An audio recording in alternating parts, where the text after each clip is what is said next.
Тимот од обвинителството се врати со празни раце од Албанија. Нема снимки од граничните премини кои требаше да дадат одговор за бегалската рута на Никола Груевски. Биле избришани автоматски, вели првиот човек на обвинителството. Има повеќе моменти во нивното образложение. Едно е дека тие податоците се многу од безбедносните камери на ова и дека тој систем не може подолго време да ги чува.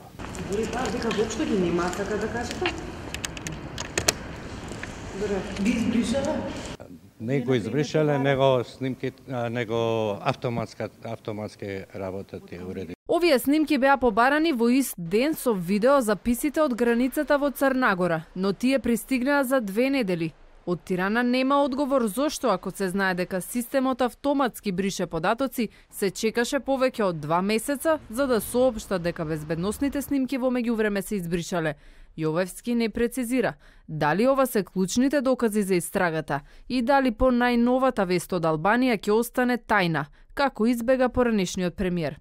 Во овој момент ние не може ништо да кажеме кој е клучен доказ, кој не е клучен доказ.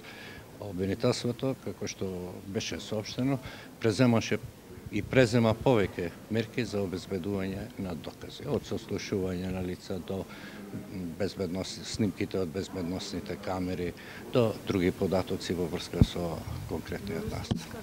Груевски ужива во слободата на политички азилант во Унгарија, додека македонските надлежни органи речиси 3 месеци бараат одговорност и пропусти за неговото бегство.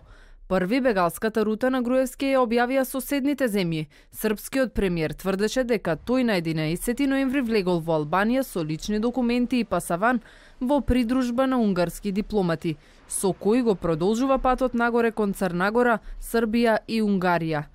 Дури откако поминал 4 граници, беше објавена меѓународна потерница. Во меѓувреме, на сметката на Никола Груевски легнаа 2 пратенички плати од околу 1000 евра, а сега ја чека и третата.